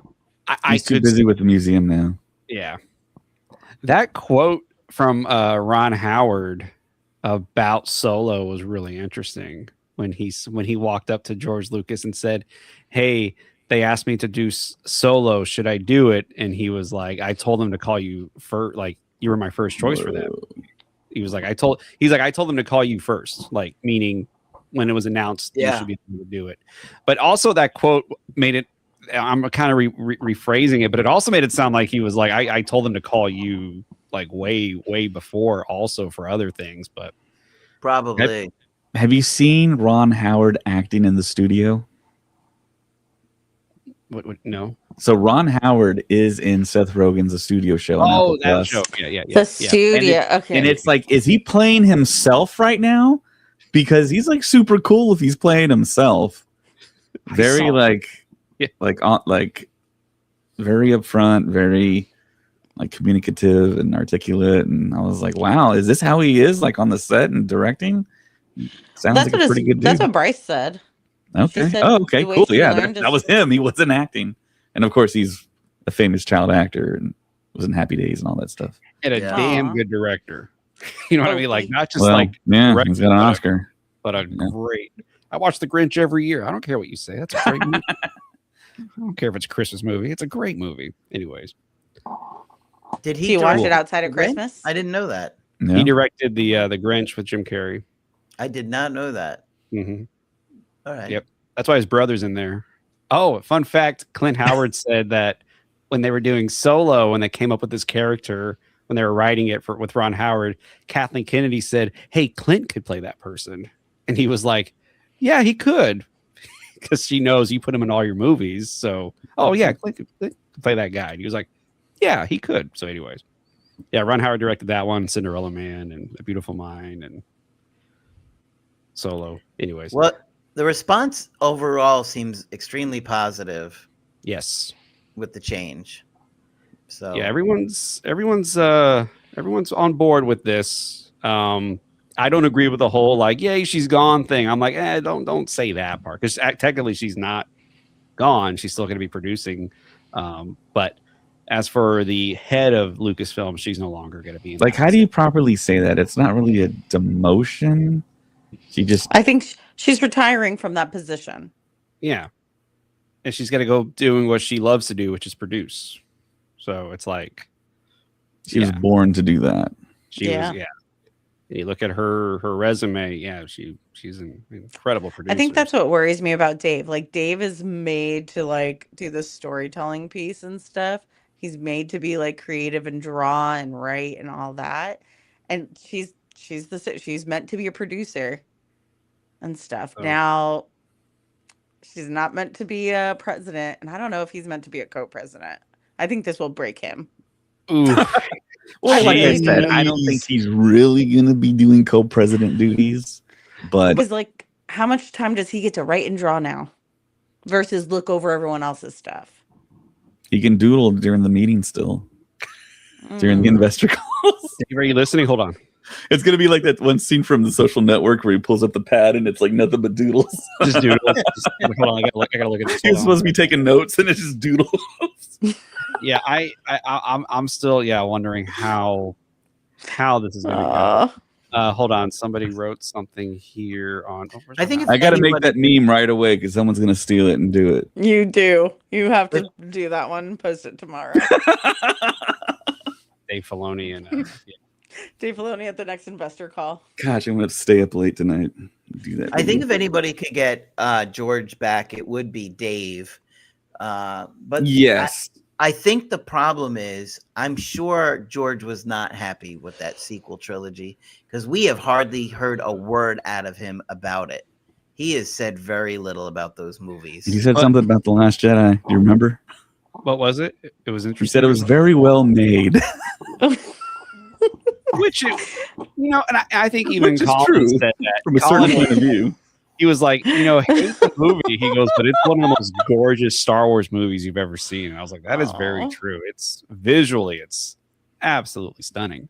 It's when you show your mom that finger painting that you did. And she's like, it's great. You did a good job with that. Kevin I didn't hear him Davis. say anything about the Rise of Skywalker. Not a word. Well, to be fair, he hasn't said anything about Mando or, He was on set with Grogu, That's But true. did he say anything about it though? and he said it was cradled like Grogu. I'm like your Aw, the grandfather or babies. something. Remember? Yeah, I think they said this is your grandfather. Favreau. Yeah, said this is My your only grandson. concern with Dave Filoni, he will turn down good storytelling from big Hollywood directors try to expand Star Wars universe because he doesn't want to offend the audience with new stories. Mm. We're about to find out. Like I said, we need the State of the Union address from Dave Filoni here very soon to kind of let us Star Wars fans know the direction he's taking this company and the future of Star Wars. Kevin Not- Feige style with the big old screen and the timeline and not the Charlie Day freaking out thing, but this is And what then- we're doing here. That's your This is other what we're meme that doing you need here. to create tonight. No, here's And then the do it. here's the funniest thing. He comes out and says, "And guess what, guys? We're doing another Indiana Jones." He is in charge of Indiana Jones now, technically. That's what I was saying. He is. They asked Oh my Kathleen God. Kennedy about that in that article. Yes. What did she He's say? going to say we're bringing Alden Ehrenreich back, but not as Han Solo. As you guessed it, Indiana Jones. It was pretty much alluded to, like it's probably not going to happen. But Oh yeah, obviously, yeah. But the she way the was new like, one is. well, Harrison is still with us, and John Williams are still with us, and everything like that, something like that. Let me see if This I can guy has a find it. great point. Hold on. Star Wars fans always getting offended about everything, and I 100% agree. Not okay. That's just offensive. just for there are certain fans that will be offended by anything, and most of the time when they're offended, it's just for likes, it's just for clicks. There's They too will many com- people on the planet. They will complain about everything. We had what's his name complaining about screws and what else? What else was he complaining Bricks. about? Bricks in Star Wars. like, bruh, really? You're gonna complain about that? This is what she said about Harris or Indiana Jones. Yeah, take it. You away. never know, but we are all still here. Stephen and Frank and I and Harrison and George. So we get to say whether there's going to be any more or not. That makes sense. That is a very true statement. Yes, agreed. But I also, she's saying if we say we're not going to do one, we're not going to do one. So don't even. Not going to lie though, if George Lucas comes up to them and says, "Hey, I have a story," they're all going to do it because they love making those movies. When I hear that article, I hear it's like someone else wanted to do an Indiana Jones movie, but we're all still here and we're all saying no.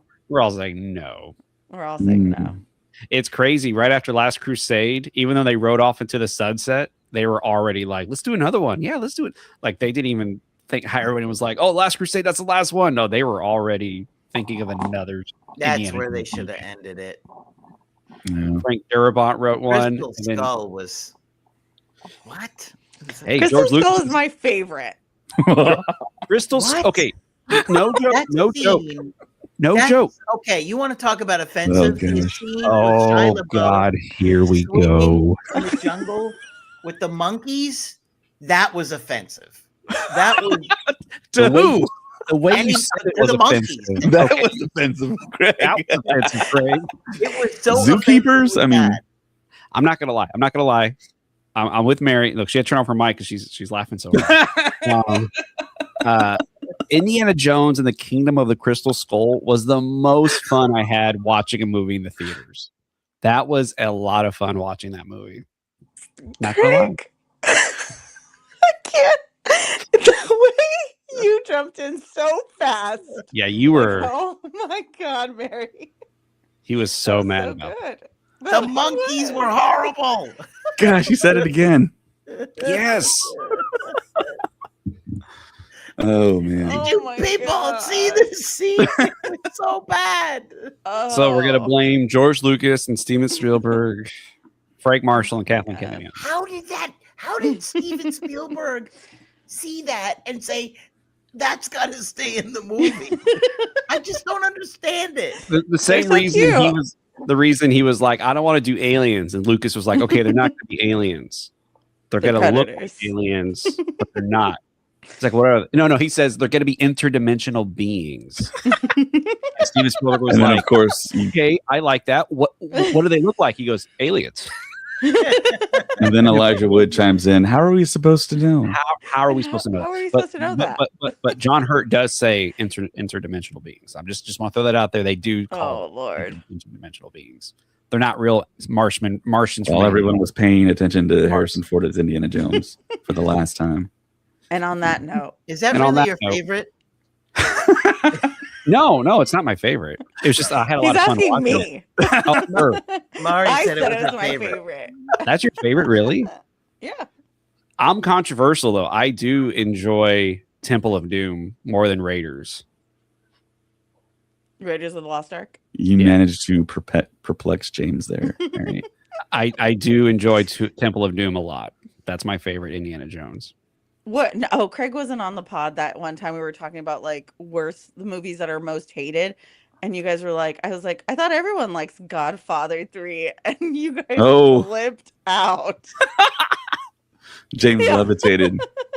No, like I said, I enjoy the third movie, but when you have Godfather and Godfather Part Oh, 2, God. you know what I mean? There's really no comparison with those two. Mary, you can't mention Titanic or Godfather around James. Or I'm what watching the what's the other monkeys. one? No, there's another one. Or the Titanic. monkeys around Craig. I'm watching these monkeys. I can't. Why would you bring them up? Jaws. Jaws is the other one I can't mention. Or it turns Hey, into Jaws a is a 4-hour great movie. podcast. A Knock it 4-hour off. podcast. There's my film strip of Titanic right here. Let's see if you can see.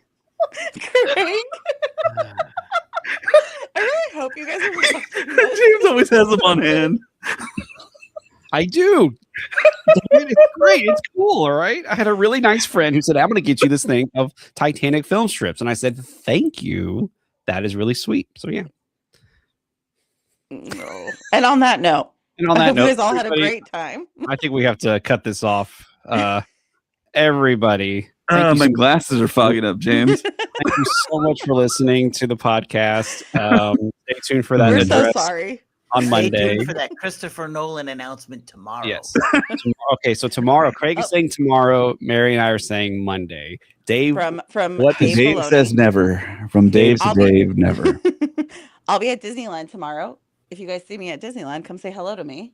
Yeah, And I What will if see Dave what if Filoni Dave there Filoni making his walks up to you announcement. and be like, "Great podcast last night." Ugh. I would be like, "Thank you, Dave." Dave Would your soul leave your thinks that Craig body? Say hello. No. What if he I said would- to you, I would say, "Is "Can it we take a really picture?" Crystal Skull?" And I'd Oh, be like, he's gonna be like, "Do you want to go to my at-home theater and watch Crystal Skull?" And I'm gonna be like, "Yes, sir. What type of popcorn do you have?" That's the conversation Oh that my will God. happen. that's a good person. And he's like, Yeah. surprise, we're not watching Crystal Skull, we're watching Maul Shadow Lord. You're the first person in the world. I could die happy. And then he's going right to turn then you, and there. he's going to be like, you don't have a podcast or anything where you can spoil all this, do you? And I'm gonna say, "No, You'd be sir, I like, do no, not." No, sir. Oh, No one okay. listens. And then I'll just with my phone very slowly. Nobody listens to it. Nobody listens to our podcast. What are you talking about? Oh, I just want to show this off. How many people are listening right now? Right Including now, the four of us. I mean, who really knows? I mean, two. Just kidding. on StreamYard, it says 24. On Instagram, it says Okay. 12,000. Who knows? We could have 12,000 on Instagram, but everybody, thank you so much for listening. Check us on Instagram. Check us out on Instagram at Star Wars Stuff Pod. Right? Is that Ooh, Instagram? All David, from that's memory. what David, do you have to put the thing up? There you go. Okay, there we go. Yeah, check us out on Instagram at Star Wars Stuff Pod.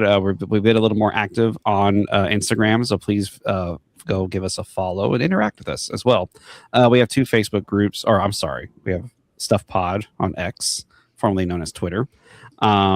also a Facebook group and a Facebook page, Star Wars Stuff group, Star Wars Stuff podcast page. We like to post all the latest breaking news and everything. Blue Sky, Star Wars Stuff at bluesky.social. Threads, Star Wars Stuff pod. I think Dave was having a great time with this. And also, if you want to support us on Patreon, please look us up at Star Wars Stuff Podcast 2187. If you want to support us, and you get some pretty cool things, get some episodes, and sometimes you get David and I just hanging out. I don't know why I keep calling you Dave, but anyway, I've never His name is Dave. I never called you Dave a day in my life. But anyways, yeah, sometimes David and I get on and we just talk about movies and Star Wars. Mariana and Zach are doing the book review. What? Why'd you do Just that? calling everyone by different names now. Mary's doing a book review with Zachary. I'm just kidding. Zachariah. Zachariah. And yeah, check them out there. And also TikTok, search Star Wars Stuff Pod. And if you want to email us, Star Wars Stuff Podcast at gmail.com. You're emailing the David. big one. What's the big Here's one? the big one. Oh yeah, that's right. Check us out at starstuffpodcast.com. We have a website, and we're going to start putting out more articles, which we did not do today because of, I don't know why we didn't write an article about the news today, but we're going to start writing. What's up? Because that's you. You were supposed to do that. Oh, right. Okay. So I'll get an article here by tomorrow. You know your homework tonight. But yeah, everybody, thank you so much for listening and for being a part of this crazy journey with us called the Star Wars Stuff Podcast. Oh geez, almost forgot. CountdownCityGeeks.com. Check them out.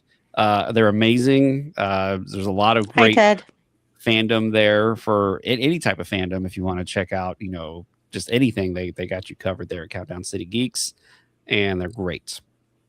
What else did I forget, David? Legion Sabers. Patreon. We did Legion Sabers at the top of the show. I already said Patreon because I called you Mariana. Zachariah. But yes, once again, everybody, thank you so much for. Okay, you asked for more, right? No. Okay, you say that then. Yeah, Rebel Scum Conventions with an S.com. We will be there in Frisco, Texas, with Giancarlo Esposito. Jonas Swatomo. Trying to remember everyone that's going. It's kind Can you tell us about that on the spot? Yeah. It's the third convention ever for Rebel Scum Con. It's a lot like a celebration, and it just kind of started. And it's in Texas. And you'll see me, and James, and Mary, and Craig, hopefully. Well, I'll be at SpaceCon. Yeah, we're all going to be at SpaceCon. It's going to be really exciting. SpaceConSA.com. Woohoo! Man, we've got a lot of conventions this year. Yeah, we do. This is the most conventions the Star Wars Stuff Podcast has done. So this is exciting. I'm excited. So yeah, if you're at any of those cities and any conventions, check us out. Yep, Countdown City Geeks. What's up? All right, everybody. Thank you so much for listening. On behalf of David, Craig 5, and Mary, I'm James. And may the Force be with you always. This is the way. I have spoken. Stop moving your microphone. I have friends everywhere. What have you become? We go to cons everywhere. Amoxicillin. What? Spell socks. Spell socks, James. No. Crystal skull and monkeys. All right, cut it off. We're losing. Thank y'all so much for listening. Pew, pew, pew. Spell socks, James. We're waiting. Oh, dear God. Are you serious? Okay, I'm going to do it right now. You ready? Y'all ready? I'm going to say it. Ready? Ready?